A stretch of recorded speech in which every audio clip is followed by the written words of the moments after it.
Hello ਦੋਸਤੋ digital classroom 'ਚ ਤੁਹਾਡਾ ਸਵਾਗਤ ਆ। ਤਾਂ ਅੱਜ ਮੈਂ ਤੁਹਾਡੇ ਲਈ ਮੌਕ ਟੈਸਟ 1 ਲੈ ਕੇ ਆਇਆ। ਤਾਂ ਇਹ ਜੋ ਮੌਕ ਟੈਸਟ 1 ਆ ਤੁਹਾਨੂੰ ਕਾफ़ी ज़्यादा ਹੈਲਪ ਕਰਨ ਵਾਲਾ ਤੁਹਾਡੇ ਪੰਜਾਬ PCS एग्जाम ਅਤੇ PPSC ਦੇ ਪ੍ਰਿੰਸੀਪਲ ਹੈਡਮਾਸਟਰ ਅਤੇ BPO एग्जाम ਦੇ ਵਿੱਚ। ਤਾਂ ਜਿੰਨੇ ਵੀ ਕੁਐਸਚਨ ਮੈਂ ਅੱਜ ਦੇ ਇਸ ਮੌਕ ਟੈਸਟ ਦੇ ਵਿੱਚ ਸਿਲੈਕਟ ਕੀਤੇ ਨੇ ਸਾਰੇ ਹੀ ਪੋਲਿਟੀ ਦੇ ਕੁਐਸਚਨ ਨੇ ਅਤੇ ਇਹ ਜੋ ਕੁਐਸਚਨ ਨੇ ਅਦਰ ਸਟੇਟ PCS ਜੋ एग्जाम ਨੇ ਉਹਨਾਂ ਦੇ ਵਿੱਚ ਬਾਰ-ਬਾਰ ਰਿਪੀਟ ਹੁੰਦੇ ਰਹਿੰਦੇ ਆ। ਤਾਂ इन्होंने क्वेश्चन नूं तुहाडे लई कवर करना बहुत ज़्यादा जरूरी बनता है। पहला क्वेश्चन तुहाडी स्क्रीन ते तुसीं खुद वीडियो नूं पॉज करके इहदा जो राइट आंसर है उसनूं कमेंट बॉक्स दे विच लिख सकते हो। तो वीडियो के एंड दे विच तुसीं अपने जो टोटल नंबर बनते ने टोटल क्वेश्चन जो तुहाडे ठीक ने वो भी कमेंट बॉक्स दे विच कमेंट करने होणगे। तो पहले क्वेश्चन दे विच इत्थे इन्हां ने पुछिआ कहंदे कि which one of the following constitutional amendment states that the total number of ministers including the prime minister in the council of minister shall not exceed 15% of total number of members of the house of people. तो इत्थे इन्हां ने पुछिआ भी इहो जी किहड़ी amendment सी जिसने ये provision add किया कि जो मिनिस्टर्स ने उन्हां दी जो गिनती है वो मैक्सीमम 15% होगी लोक सभा की टोटल स्ट्रेंथ का। तो किहड़ी अमेंडमेंट ने यह प्रोविजन ऐड किया सी। तो आपां नूं जो ऑप्शन दित्ती है वो दित्ती है पहली ऑप्शन 90, दूजी ऑप्शन दी 91 अमेंडमेंट, तीजी ऑप्शन दी 92 अमेंडमेंट और चौथी ऑप्शन दी आपां नूं 93 अमेंडमेंट। तो किहड़ी अमेंडमेंट सीगी तो ये जो अमेंडमेंट सीगी ये तुहाडी सीगी 91st अमेंडमेंट। मैं पूरी उम्मीद करदा कि तुसीं भी यही राइट आंसर लगाया होगा। तो 91 अमेंडमेंट इहो जी अमेंडमेंट सीगी जिस दे तहत जो लोक सभा की टोटल स्ट्रेंथ है लोक सभा की जो टोटल स्ट्रेंथ है उसका 15% मैक्सीमम मिनिस्टर हो सकते हैं ये प्रोविजन ऐड किया गया सीगा। ठीक है, तो ये सेंट्रल लैवल ते भी ऐड किया गया सी अते स्टेट लैवल ते भी ऐड किया गया सीगा। हुण स्टेट लैवल ते किद्दां ऐड किया गया सी तो आपां जाणदे हां कि स्टेट लैवल ते की हुंदी है लैजिसलेटिव असैंबली हुंदी है। जिस तरह जो अपना सेंट्रल लैवल है उस दे विच लोक सभा हुंदी है उस तरह अपनी स्टेट लैवल दे विच विधान पालिका हुंदी है। तो जो विधान पालिका है उस दे विच भी जिन्नी टोटल स्ट्रेंथ है उसका 15% ही मैक्सीमम स्टेट के मिनिस्टर हो सकते हैं। ठीक है, तो यह भी इस अमेंडमेंट के तहत ऐड किया गया सीगा। पर हुण इस अमेंडमेंट दे विच एक कमी सीगी जिवें कि कुछ स्टेटां इहो जिहियां सीगियां जिन्हां दे विच जो लैजिसलेटिव असैंबली ਦੀਆਂ सीटां सीगियां बहुत थोड़ियां सीगियां। एग्जाम्पल के तौर पर जेकर मैं तुहानूं दस्सां तां सिक्किम एक इहो जी स्टेट है जिहदे विच जेकर आपां लैजिसलेटिव असैंबली ਦੀਆਂ सीटां की गल करिए तो 32 है। ठीक है, तो 32 का 15% बहुत घट बन जाना सी। तो इन्ने घट मिनिस्टरां तो एक स्टेट का जो कारज है वो सही तरीके दे नाल नहीं चल सकता। ठीक है, तो इस करके इस दे विच एक चीज़ होर रखी गई वो ये रखी गई किसी भी स्टेट लैजिसलेटिव जो असैंबली है उस दे विच जो मिनीमम मिनिस्टर ने इनकलूडिंग CM वो किन्ने होने चाहिए ने 12 होने चाहिए। घट्टो घट इन्ने तो मिनिस्टर होने ही होने चाहिए। ठीक है, तो किन्ने नूं एक्सीड नहीं कर सकते। तो इत्थे जो एक्सीड की कंडीशन इत्थे रखी वो 15% रखी गई total strength of state legislative assembly. ठीक है, तो हुण आपां अगला क्वेश्चन वेखदे हां। तो वीडियो नूं पॉज करके तुसीं अगला क्वेश्चन खुद सॉल्व करो तो उस तो बाद मैं तुहानूं दसूंगा कि इहदा की राइट आंसर बनदा है। तो मैं तुहानूं एक होर इंपॉर्टेंट जानकारी प्रोवाइड करा देवां। तो जेकर तुसीं साडी जो पेड मॉक टेस्ट सीरीज़ है उसनूं बाय करना चाहुंदे हो तो तुसीं साडी जो ऐप है उसनूं प्ले स्टोर दे विचों डाउनलोड कर सकते हो। साडी जो ऐप है इसका नाम है डिजिटल क्लासरूम और इस दे उत्ते जो आइकॉन बनया होया है इस प्रकार का आइकॉन बनया होया है। ठीक है, तो तुसीं इसनूं डाउनलोड करके PPSC के प्रिंसीपल हैडमास्टर ते BPO एग्जाम लई जो पेड मॉक टेस्ट सीरीज़ है उसनूं ज्वाइन कर सकते हो। तो पेड मॉक टेस्ट सीरीज़ दे विच तुहानूं की कुछ मिलूगा मैं तुहानूं दस दिना।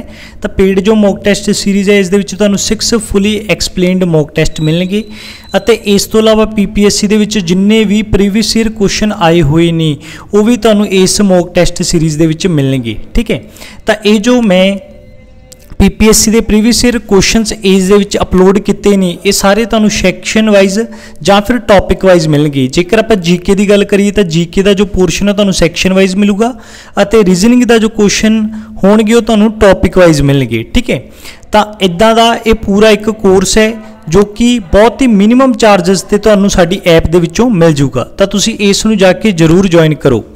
ਤਾਂ ਹੁਣ ਆਪਾਂ ਆਪਣੇ ਇਸ ਕੁਐਸਚਨ ਦੇ ਉੱਤੇ ਆਉਣੇ ਆ। ਤਾਂ ਇਸ ਕੁਐਸਚਨ ਦੇ ਵਿੱਚ ਆਪਣੇ ਤੋਂ ਪੁੱਛਿਆ ਗਿਆ ਕਹਿੰਦੇ ਕਿ which schedule of the constitution of India contains special provision for administration and control of schedule areas in several states.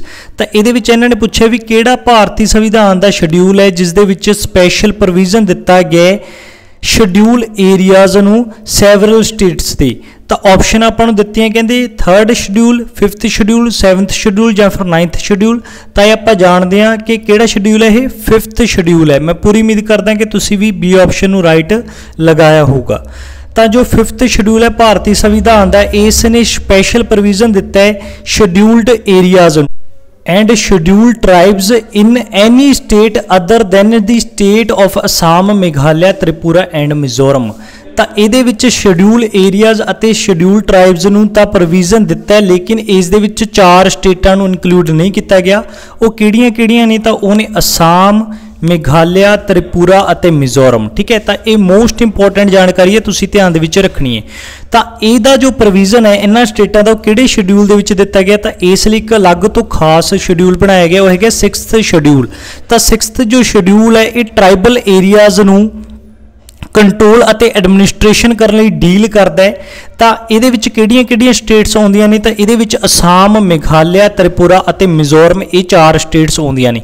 ਤਾਂ ਇਹ ਬੜਾ ਇੰਪੋਰਟੈਂਟ ਕੁਐਸਚਨ ਹੈ, ਸ਼ਡਿਊਲ 6th ਨਾਲ ਰਿਲੇਟਡ ਕੁਐਸਚਨ ਆਪਾਂ ਨੂੰ ਐਗਜ਼ਾਮ ਦੇ ਵਿੱਚ ਪੁੱਛਿਆ ਪਹਿਲਾਂ ਵੀ ਜਾ ਚੁੱਕਿਆ ਤੇ ਅੱਗੇ ਵੀ ਆਪਾਂ ਨੂੰ ਪੁੱਛਿਆ ਜਾ ਸਕਦਾ ਹੈ। ਠੀਕ ਹੈ, ਤਾਂ ਤੁਸੀਂ ਯਾਦ ਰੱਖਣਾ ਹੈ। ਤਾਂ ਤੁਸੀਂ ਇਸ ਨੂੰ ਕਿਵੇਂ ਯਾਦ ਰੱਖਣਾ ਹੈ? ਤਾਂ ਤੁਸੀਂ ਇਸ ਨੂੰ ATMM ਦੇ ਨਾਲ ਯਾਦ ਰੱਖ ਸਕਦੇ ਹੋ। ਠੀਕ ਹੈ, A ਤੋਂ ਇੱਥੇ ਕੀ ਆਪਣਾ ਅਸਾਮ ਹੈ, T ਤੋਂ ਆਪਣਾ ਤ੍ਰਿਪੁਰਾ ਹੈ।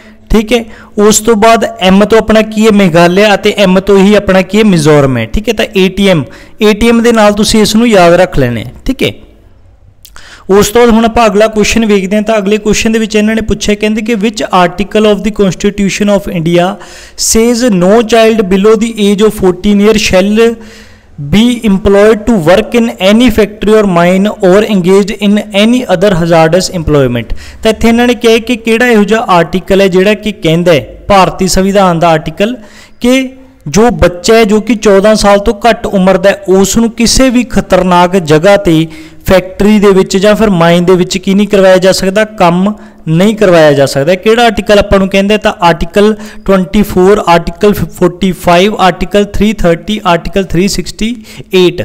तां आपां नूं 4 ऑप्शनां दित्तियां होईयां।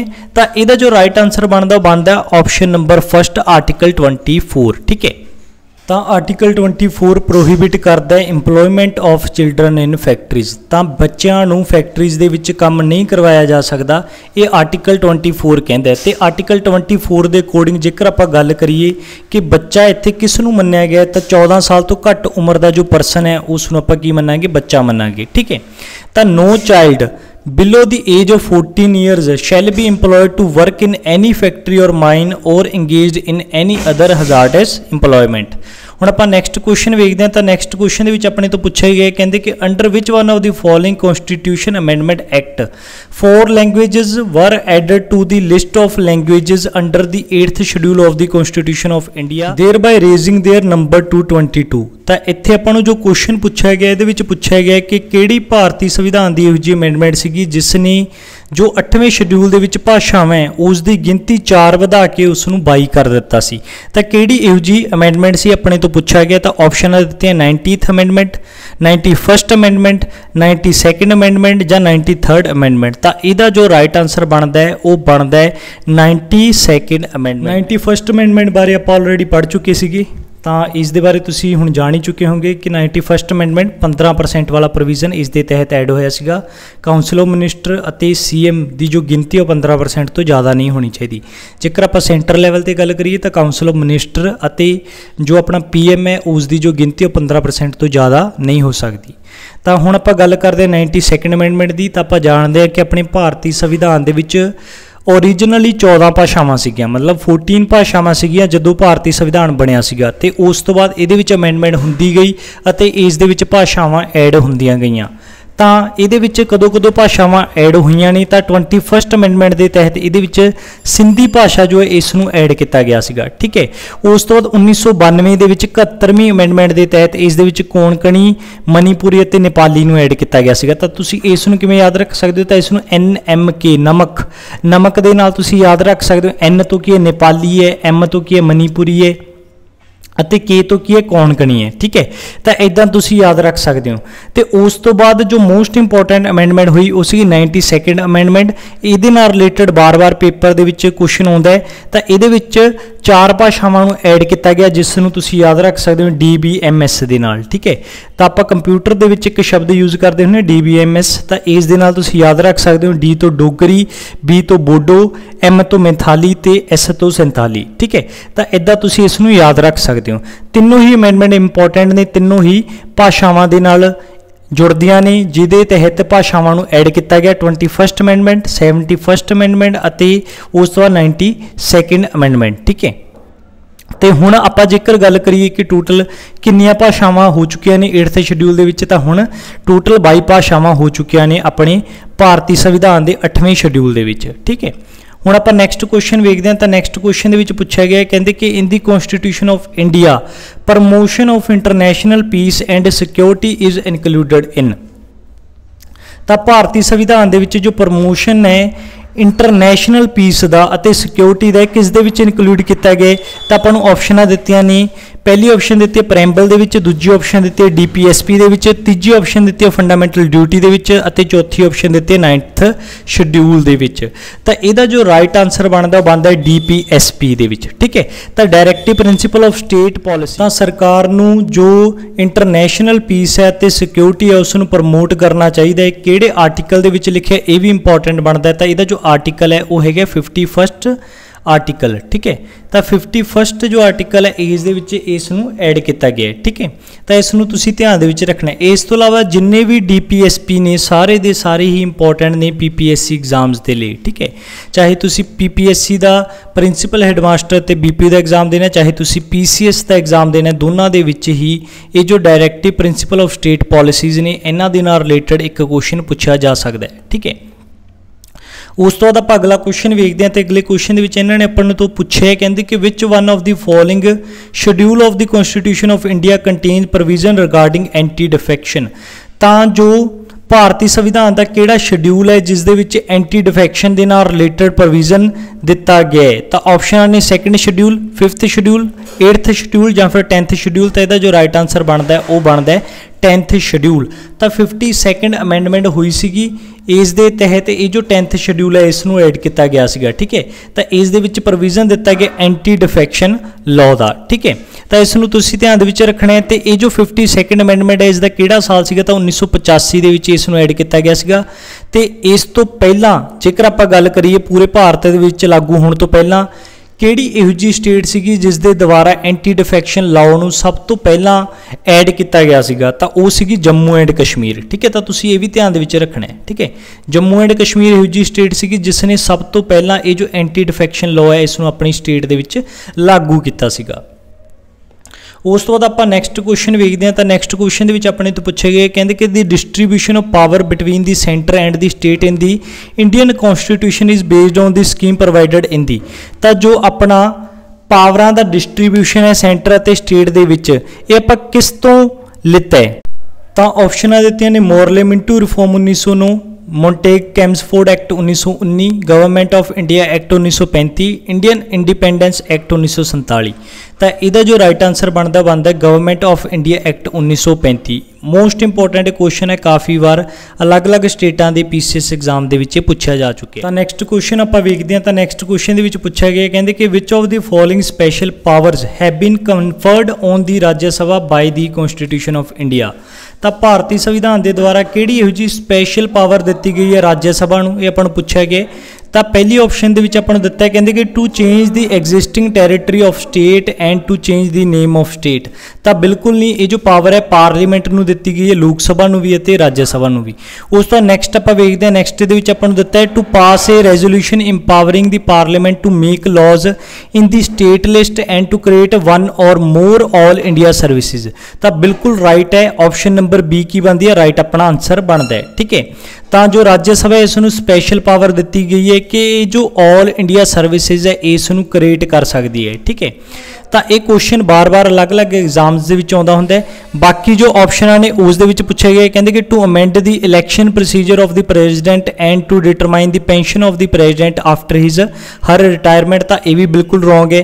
ठीक है, उस तो अगली ऑप्शन के दिता गया to determine the function of the election commission and to determine the number of election commissioners. तो यह भी नहीं राज्य सभा कोल हैगा। राज्य सभा कोल सिर्फ इको स्पैशल पावर है, वो हैगी तुहाडी ऑल इंडिया सर्विसेज नूं क्रिएट करन दी। ठीक है, तो ये तुसीं ध्यान दे विच रखना है। उस तो बाद आपां नैक्सट क्वेश्चन वेखदे हां। तो नैक्सट क्वेश्चन दे विच पुछे गए कहते कि which one of the following schedule of Indian constitution list the name of state and specifies their टैरीटरीज।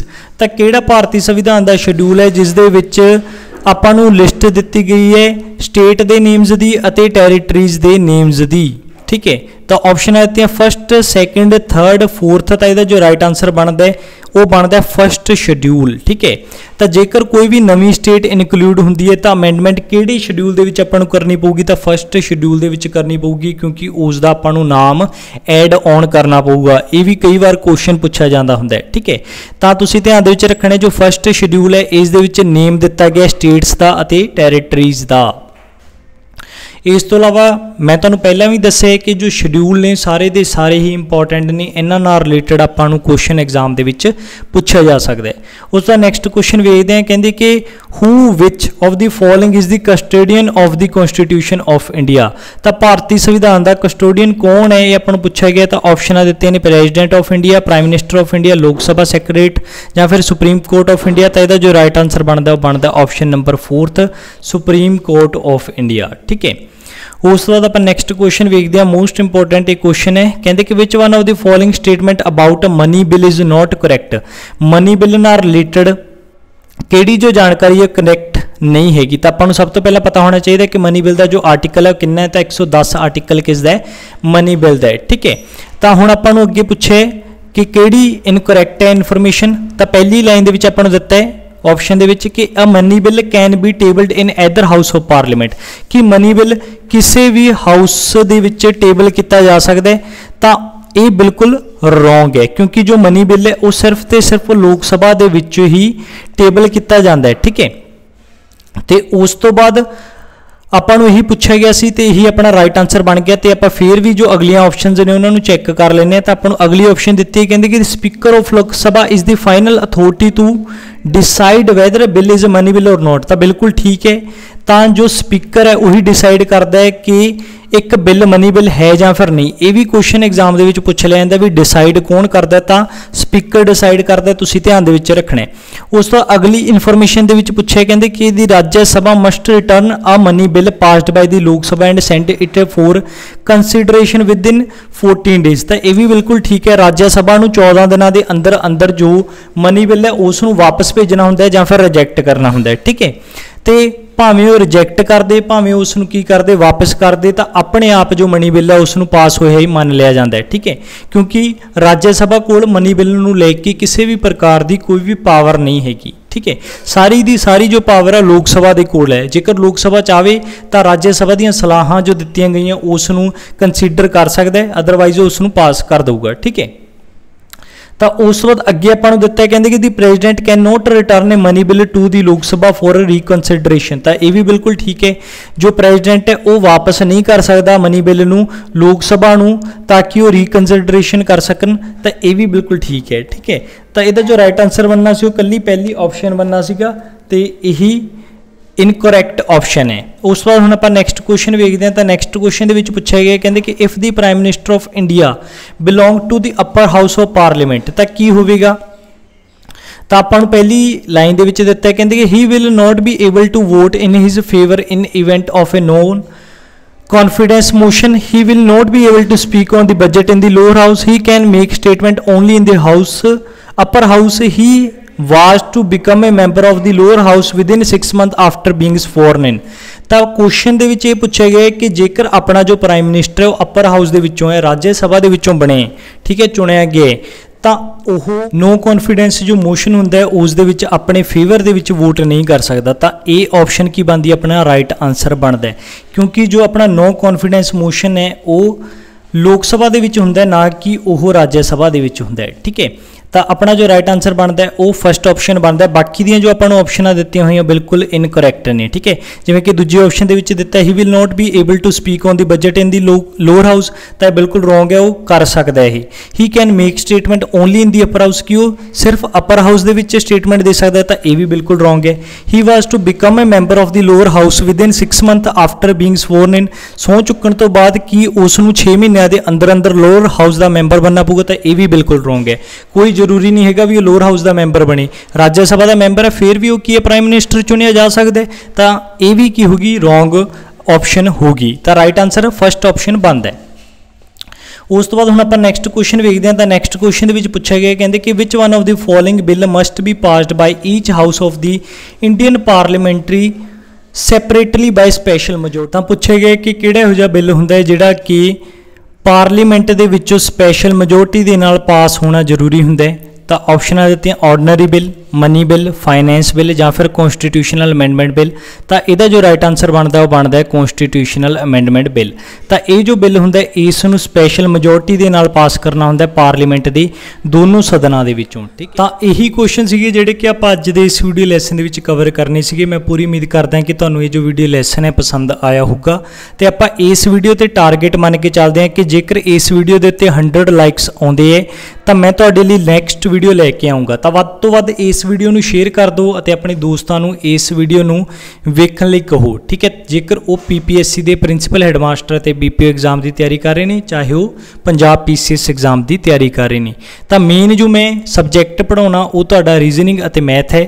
ਤਾਂ ਰੀਜ਼ਨਿੰਗ ਅਤੇ ਮੈਥ ਦੇ ਉੱਤੇ ਵੀ ਮੈਂ ਜਲਦ ਹੀ ਵੀਡੀਓਜ਼ ਲੈ ਕੇ ਆਉਂਗਾ। ਤਾਂ ਮਿਲਦੇ ਹਾਂ ਫਿਰ ਨੈਕਸਟ ਵੀਡੀਓ ਦੇ ਵਿੱਚ। Thank you.